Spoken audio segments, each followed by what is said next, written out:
TIAA is on a mission. Why? Because 54% of Black Americans don't have enough savings to retire. So in collaboration with big-name artists like Wyclef Jean, TIAA released Paper Right, new music inspiring a new financial future. With 100% of streaming sales going to a nonprofit that teaches students how to invest. Stream Paper Right now and help close the gap.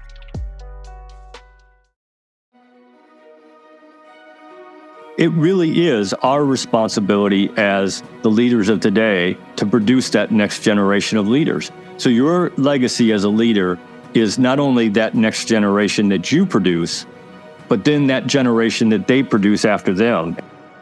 Hi, and welcome to Deep Leadership. I'm your host, John Rennie. Well, I hope all is well with you today. It is another beautiful day here in North Carolina, and this is the last episode we are recording from North Carolina for a while. We are taking the show on the road, and we will be recording and broadcasting from the great state of Maine for the next 4 weeks. I hope to fill you in on some of the adventures of living in a cabin in the woods for the next month. Also, I have 2 quick announcements related to our sponsors. I'm excited to announce we have a new sponsor on the show, Ignite Management Services. Ignite is led by Mike Watson, who you might remember from episode 137.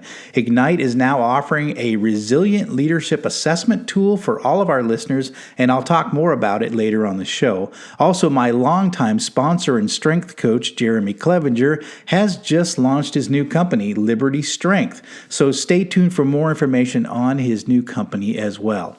Just remember that these sponsors help me bring these shows to you each and every week for free, so I encourage you to click on their links below and check them out. Well, that is it. Today we're going to be talking about leadership legacy, and my guest is retired Lieutenant Colonel Oakland McCulloch. Oak is a 23-year Army veteran who has led people for more than 40 years. We sat down and talked about what makes a great leader and why leaders should be thinking about their legacy. Now, this was an inspiring conversation with an experienced leader, and I know this is going to help you along your leadership journey. So, are you ready to dive in? Let's get started.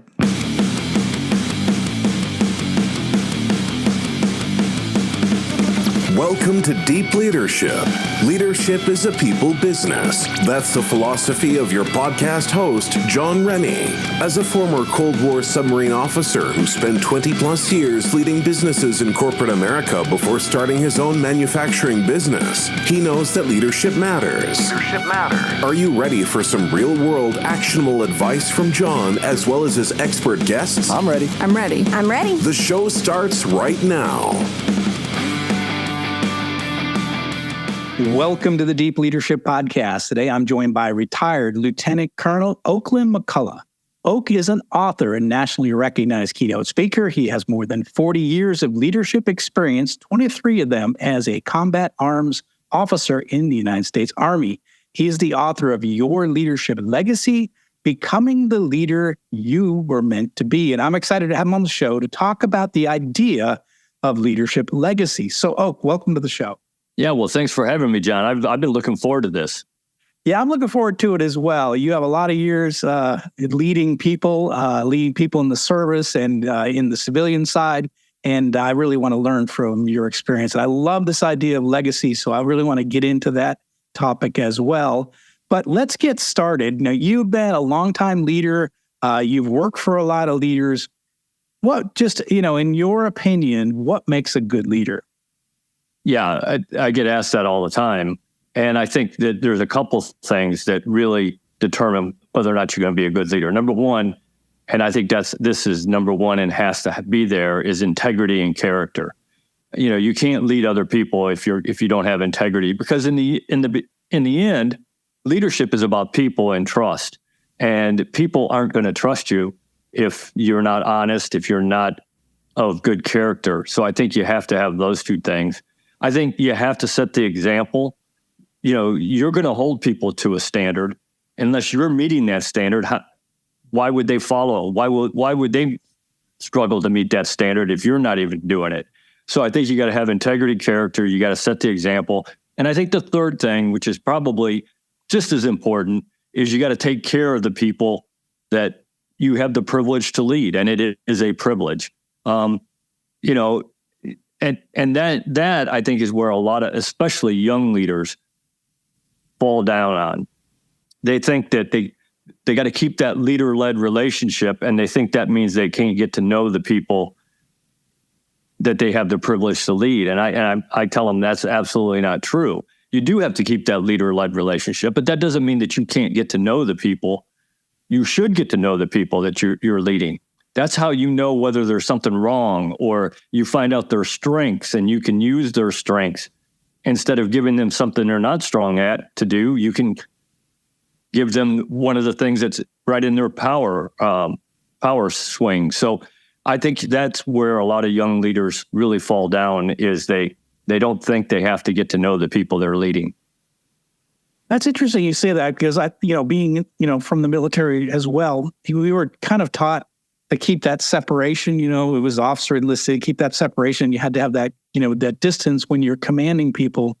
But I found that, I was on a submarine, so it was kind of hard not to get to know people because you're locked in a metal tube for 3 months at a time. So I really, we stood these long watches together. I really got to know my people. And actually, I found that to be the most effective way I could lead them, is actually getting to know them. And I found that translated well when I came into the business world. And just like you said, when you know your people, you know where they're at. You know when they're struggling with something, or where they don't, when they're not performing up to speed, you can figure out why. Because you know how they tick. And I think that's an element, like you said, of leadership we don't talk about enough, is getting to know the people under your command. Because I think leadership isn't one size fits all. I think that if you can lead people the way they need to be led, I think you're going to be more effective. Well, and one of the things that I always tell people, it's really simple to do and still maintain that professional relationship, but it's really, really simple ways to get out there and get to know your people. Number one, I say, you can't lead from behind a desk. Nobody wants to follow somebody from behind a desk. Now, I got it. Leaders have to get behind a computer every once in a while because there's forms we've got to fill out. There's whatever, evaluations. But every chance you get to get out there where your people are and spend time with them. And and that's a good time to get to know people, ask questions, get to know them a little bit. But there's a couple easy ways to do it. Number one, I tell people all the time, go out and find one person every day in your organization, just one, and find out one new thing about that person, not about work, about their personal life. What's their spouse's name? What's their kids' names? What sports do their kids play? What hobbies do they have?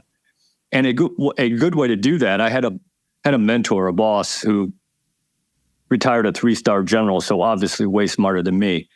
But he told me one day, he said, Oak, never, ever, ever turn down a chance to go get your own cup of coffee. He said, I don't care how high up in the organization you get. He said, 2 things happen if you're lucky when you do that. Number one, you show everybody that you're leading, that you're no better than they are. You got to go get your own cup of coffee just like they do. Nobody's bringing it to you.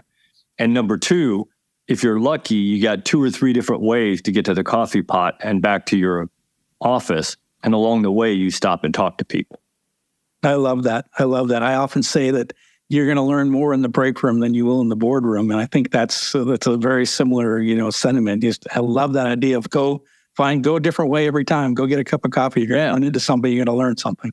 Well, and one of the concepts of that, and I'm a firm believer is that if you call somebody into your office and you ask them a question, you will get an entirely different answer than if you go out where they work and you ask them the same question. Yes. Because when they come to your office, it's kind of like reporting to the principal's office in high school. Yes. Been there, done that. And so you're not going to get the honest, true answer because they're not at ease. They're already nervous about having to come because they don't know what you're asking. They don't even know why they're coming, probably. So they're in their mind, they're thinking through all the things that they've done that they're about to get yelled at. Mm. So, but when you're out there where they work and you ask them a question, now they feel comfortable. You're in their element, not them in yours. Yeah, that's a very, very important point. I love that. So why, just in your opinion, why is leadership important? I mean, we could just put together teams. A lot of times I felt like A lot of teams I had working for me could run without me. They were hard charger. They were experienced. They knew what to do. And so, why do we even need a leader? Sometimes your senior enlisted, could run your department, really well. You didn't even need to be there as an officer. But so what's the purpose of leadership? Why do we need leadership? Yeah, well, I would argue that even if you're not there, if we took you out of the equation, somebody's going to step up and lead. There's always a leader. And I get asked all the time, are leaders made or are they born? And I say, well, it's a combination. And if you don't believe me, go out to any soccer field this weekend and watch 5-year-old to 10-year-old kids play. I promise you they're following somebody on that field. Nobody taught that young man or young lady how to be a leader at 10 years old, but they have some leadership ability and people are following them. So I think some of it is born. There are people who are born with some leadership skills, but you can teach anybody how to be a leader if they really want to be a leader and they're willing to put the effort and time in to do it. Not anybody, but most people you can teach how to be a leader. Now, can you teach them to be a superstar? Maybe not, but you can teach them how to be a good leader. So I think leadership, in my opinion, leadership defines that organization, or it should. The leader should have the vision and the plan of where you want it to go.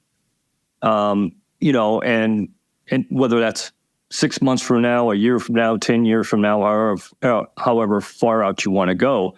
But they're the ones who should be defining that. And they define the culture of the organization.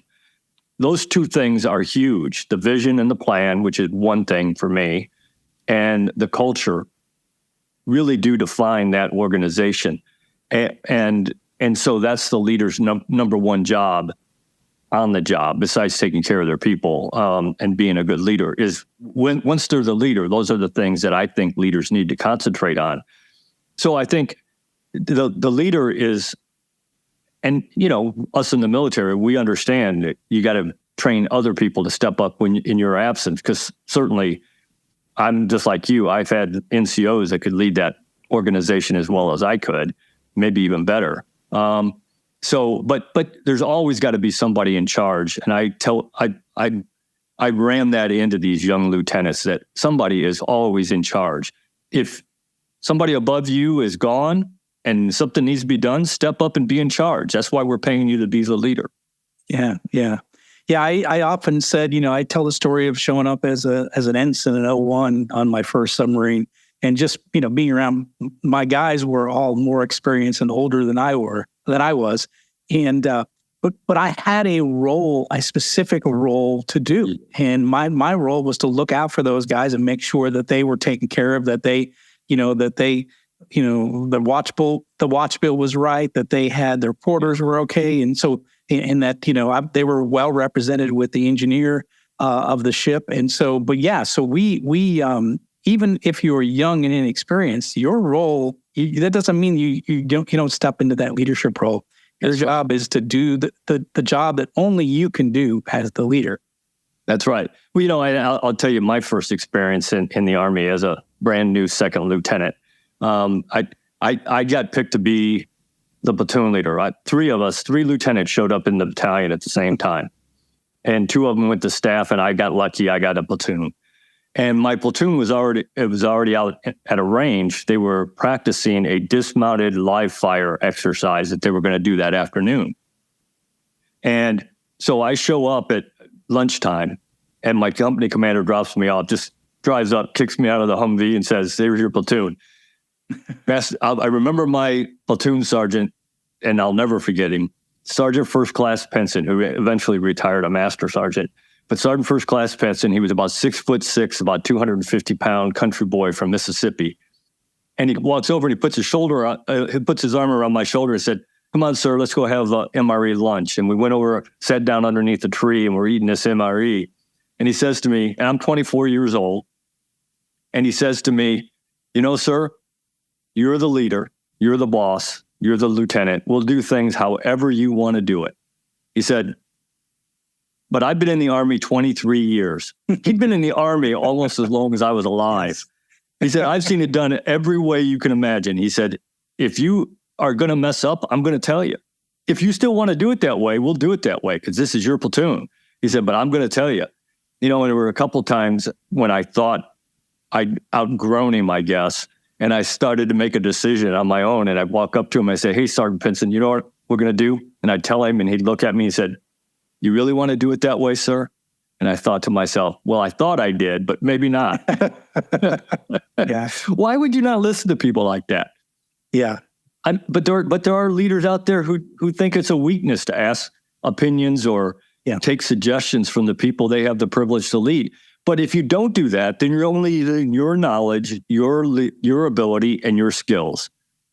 Yeah. And you don't have all the answers. I don't care how long you've been the leader. I promise you don't have all the answers. There are people out there that are working for you who have all that experience and all that knowledge and all those abilities. And you need to tap into that. Powerful. Yeah, great. So let's talk a little bit about leadership and legacy. So how would you describe leadership legacy? Yeah, I get asked that all the time since obviously your book kind of important to me, which is the name of my book. And I tell people, look, leadership, to me, legacy for a leader has two parts. A very, very small part of it is your accomplishments. Now, that is part of it because in the real world, results do matter. In fantasy land where everybody gets a trophy and everybody wins, maybe not. But in the real world, results do matter. So a small portion of your legacy is what you did, what you accomplished. The larger portion of your legacy is the leaders that you produced, the next generation of leaders. And what really drove that to me, I always believed that throughout my years as a leader, but what really drove that home for me, when I was my last duty assignment on active duty, I ran an Army ROTC program. So I was responsible for producing the next generation of leaders for the Army and for the nation.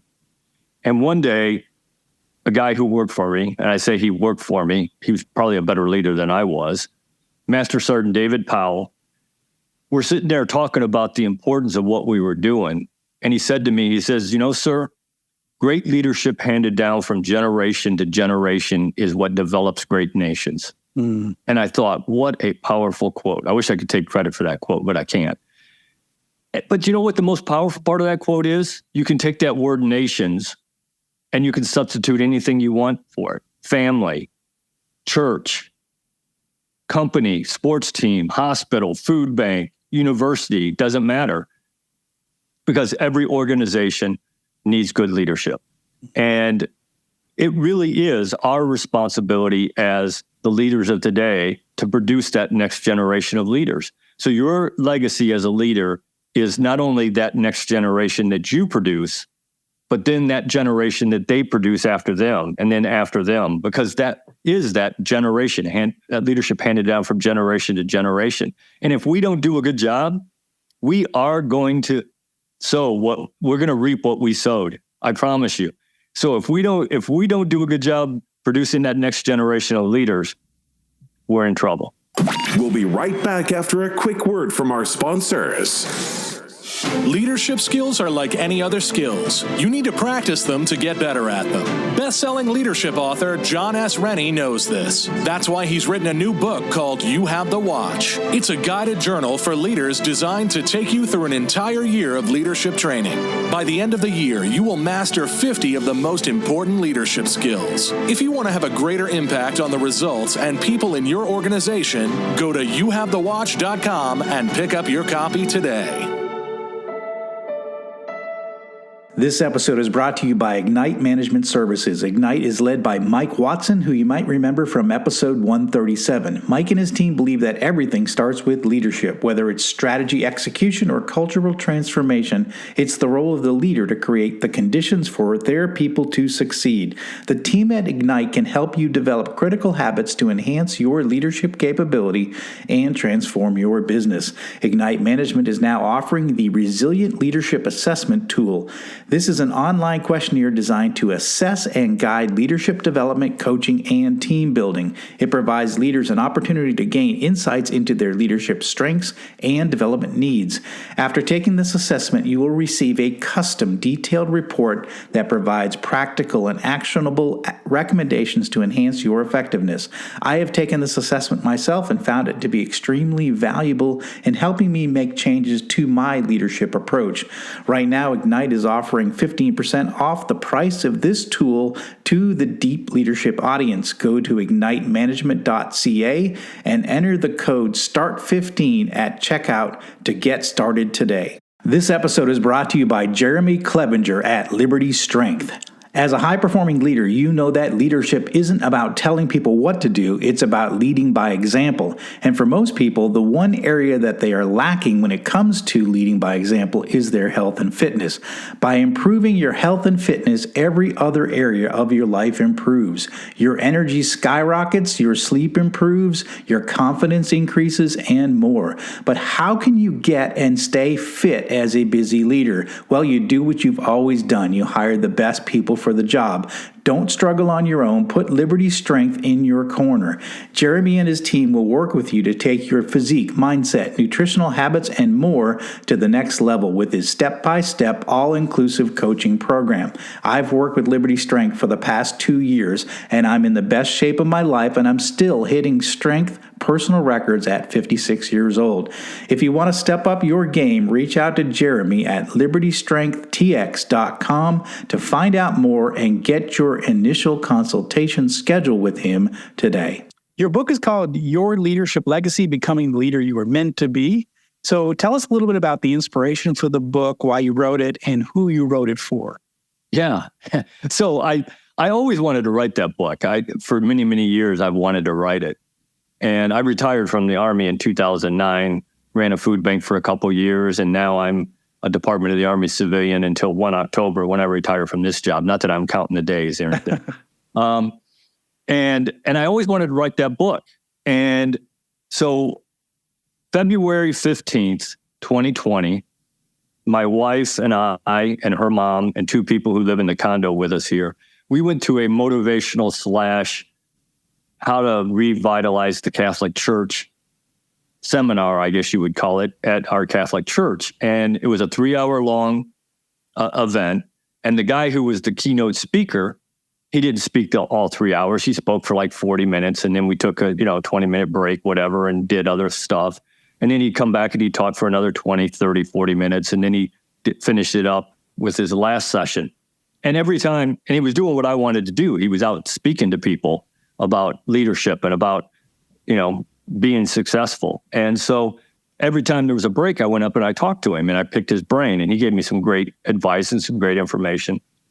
And after the last little talk, he got ready, he turned around, he was walking away and he stopped and he turned around and he said, "Oak, have you written a book?" And I said, "Well, John, I'm thinking about it." Yeah. He said, "Stop thinking about it and write it." And so I went home that night. I wrote out the table of contents.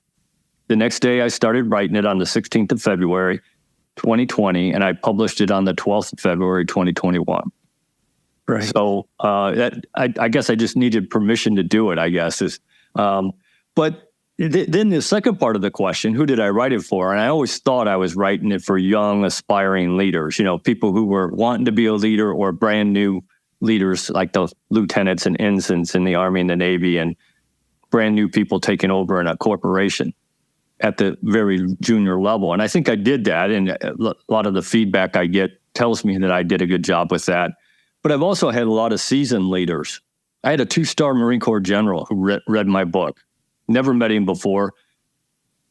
Somehow he heard about it and he read my book and he contacted me on LinkedIn and he said, Oak, I've been a leader now for 50 years. I didn't learn a whole lot of new things from your book. He said, I did learn a few new techniques on how to do some things. He said, but this is what I took out of your book. As I was reading along, I thought to myself, I'd come across something, I'd say to myself, I used to do that really well, but I don't do that so well anymore. Maybe I need to get back and dedicate some time to doing that better. Because I don't care how long you've been a leader, you can always do better at something. And sometimes we just need that little nudge to get us back to doing things that help make us be successful that maybe we just forgot about, or we just forgot that it was something that was important because we so overcome with other things that are going on. But I think that really made me feel good to know that not just young men and women could get something out of this book, but seasoned leaders, people who had even more experience leading than I did, took some things out of it. Well, that's good. That's powerful. And I agree with you. I think it's a lifelong journey, leadership is. And I think you're right. We have seasons in our careers where we're doing something right, we're doing really good things right, or maybe sometimes we get complacent, that, I've been doing this for 30 years. I know what I'm doing, right? But you forget that your success in your early years there was something you were doing that was different.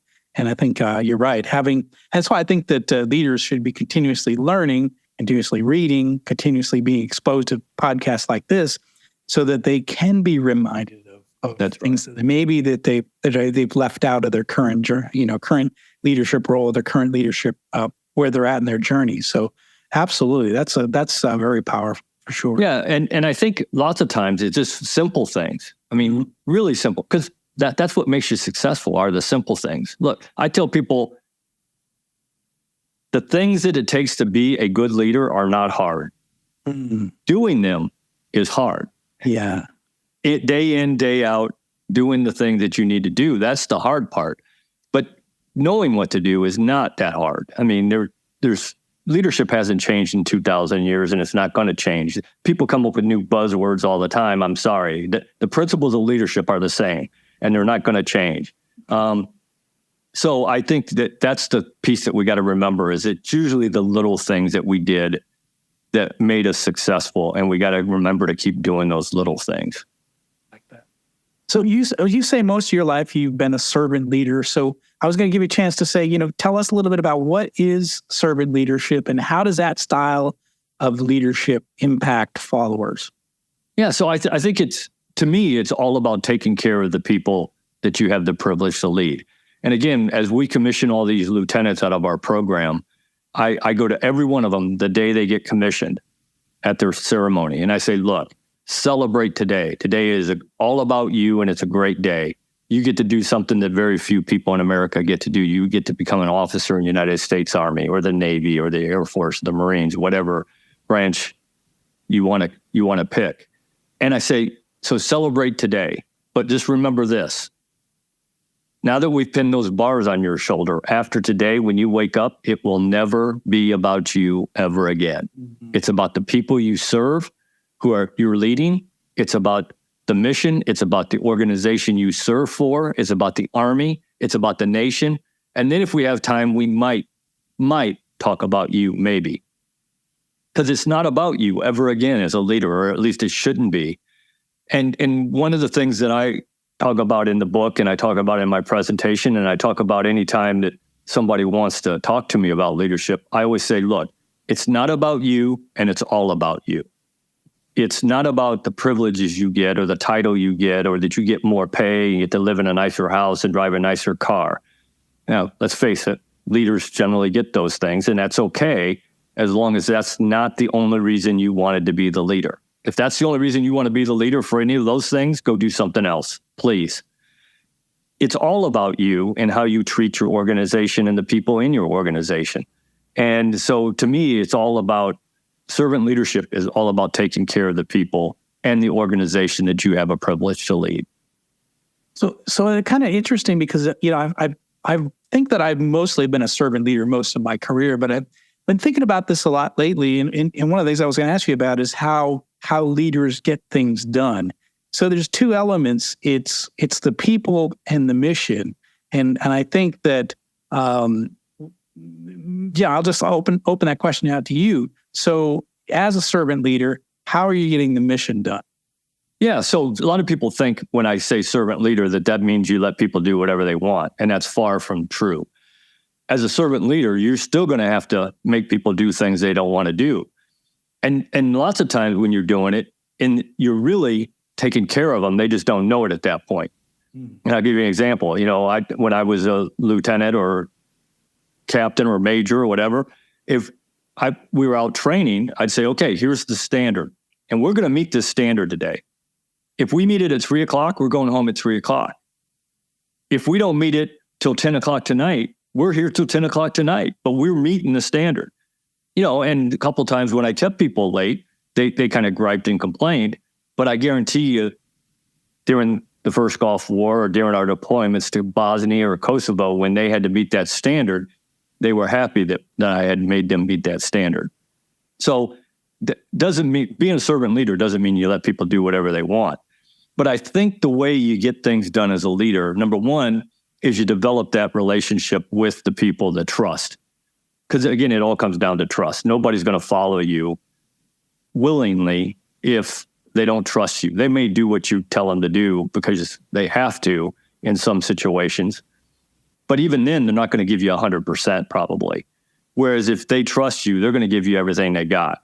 So I think that's number one. There's got to have the trust. You have to train people to the standard that you want them to meet. I see so many leaders today that gripe and complain that people aren't meeting the standard they want them to meet, and yet they haven't trained them to that standard. How can you hold somebody to a standard you haven't trained them to? Yeah. I mean, that's insanity. But there are people out there who assume that they know what the standard is, and that's not the case. You have to explain what the standard is and then train them to it and hold them to it. And then the last piece of it, I think, again, where I think especially young leaders, but I've worked for very seasoned leaders who didn't understand this either, is that you can't micromanage people. Mm-hmm. I had a boss who retired a 4-star general, and he said to me, Oak, leadership is on a scale. He said, and on this end of the scale, you have that micromanaging, authoritarian, do it exactly as I tell you to do it guy that nobody wants to work for, that we've all worked for, but nobody wants to work for that guy or gal. And on this end of the scale, you have chaos and Attila the Hun. And he said, you want to be as close to chaos as you feel comfortable. He said, 2 things why you want to do that. Number one, because that's where creativity happens. Yes. That's where you're using somebody else's abilities, somebody else's skills, somebody else's knowledge, not yours, theirs. And number 2, he said the way to get there is first you train them to the standard so you know that they can do what you're asking them to do. You give them the resources to do it, time, people, equipment, money, whatever it is. And then you give them the authority to make it happen. Because good leaders don't delegate things. They give people the authority to make things happen.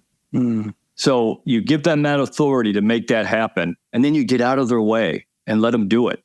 You've trained them to the standard. Tell them what you want. Tell them what their left and right limits are, and then get out of their way and let them do it. You'd be absolutely shocked at what happens. Will they do it the way you wanted it done? Or would they do it the way you would have done it?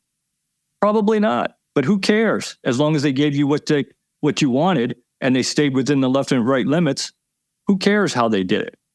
Yeah, I love it. I love it when you're surprised by creativity. That to me is one of the things I get most excited about in leadership. When somebody does something that I didn't tell them to do it that way, but they found a way to do it that I never would have came up with, and it works.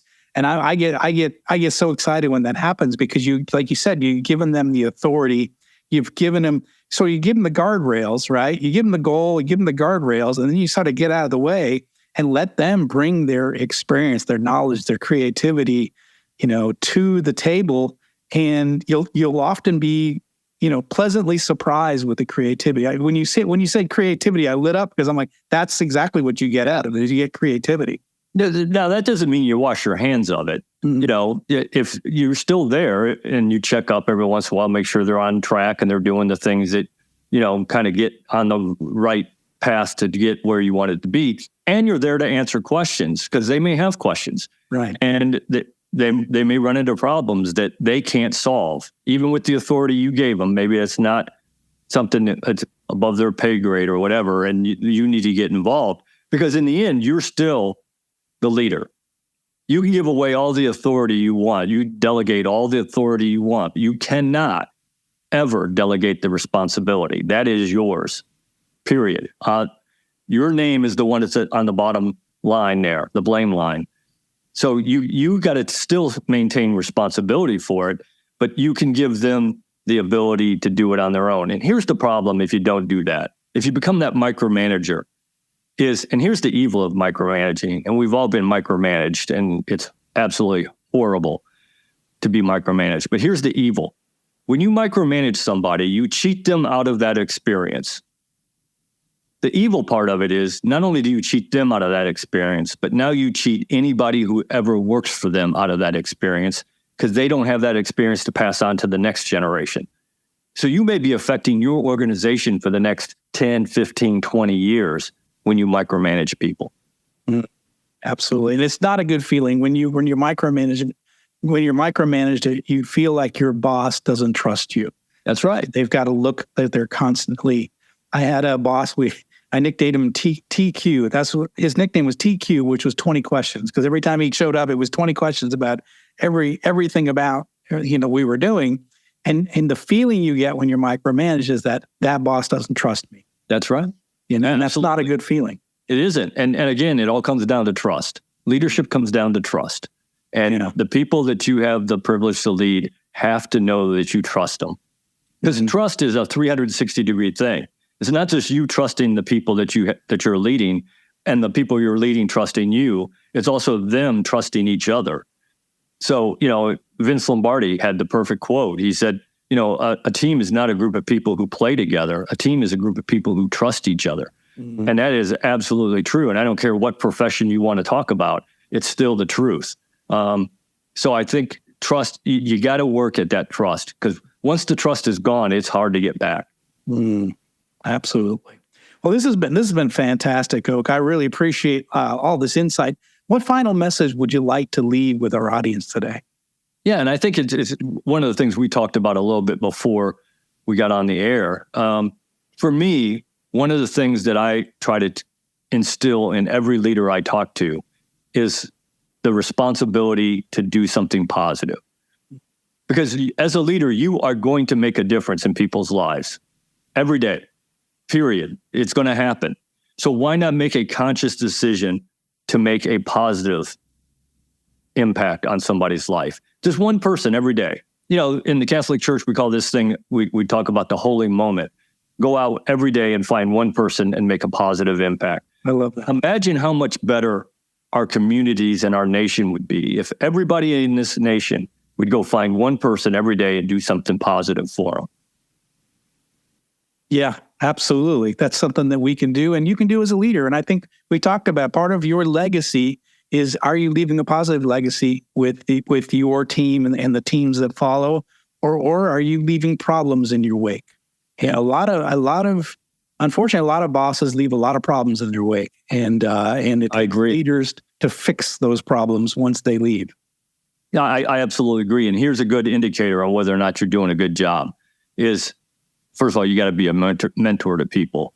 And I think that one of the things that is a good indicator is, do leaders that you produced in the past, do they stay in contact with you? Do they let you know when they get promoted, when they're moving to their next job, when they have their children, what their children are doing, all those kinds of things? And if people are staying in contact with you, then you're probably doing a pretty good job.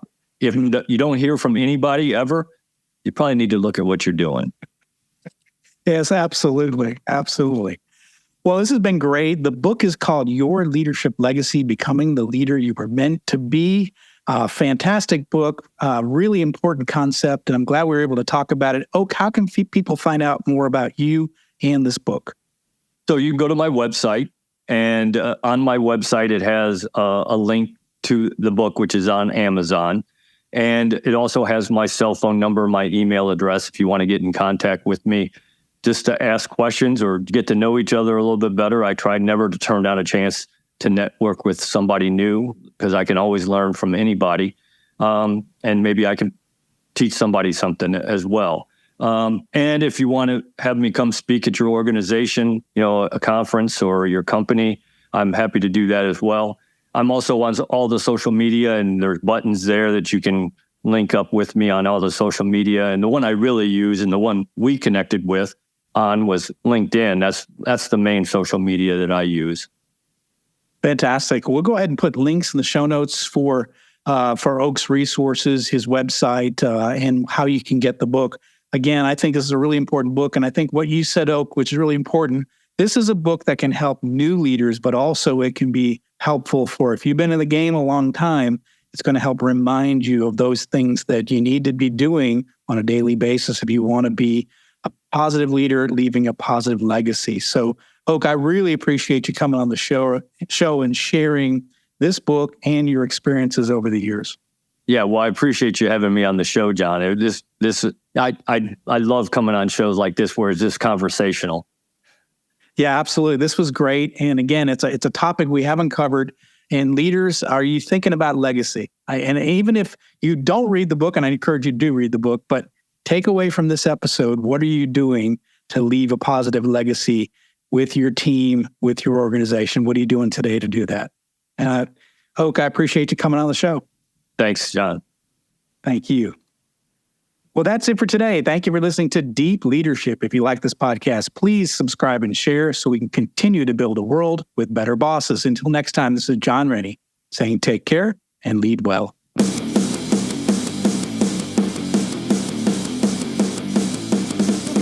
Thank you for listening to Deep Leadership. Thank you. Thank you. Thank you, thank you, thank you for all you do. We hope you enjoyed today's episode.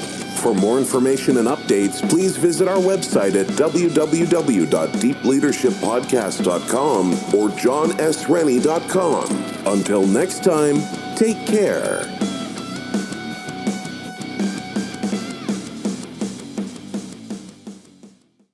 Miles, are you ready to record our promo for Season 2 of the Wanna Bet podcast? David, have you ever seen a grown man naked? Miles, we're not here to quote lines from Airplane. We're here to tell people that Season 2 starts August 18th.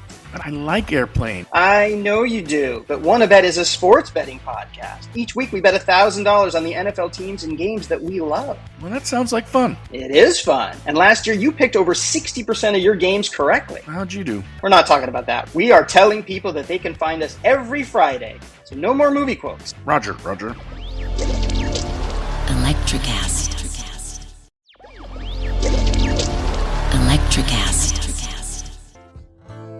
Welcome to Tuning Into Sound Wellbeing, where we harmonise your mind, body and soul. I'm Amanda, your sound therapy expert. And I'm Stephen, the curious explorer uncovering the mysteries of sound. Together we explore vibrations, frequencies and the power of sound therapy and tuning forks. Discover ancient wisdom, reduce stress and tune into a healthier life. Subscribe to Tuning Into Sound Wellbeing today.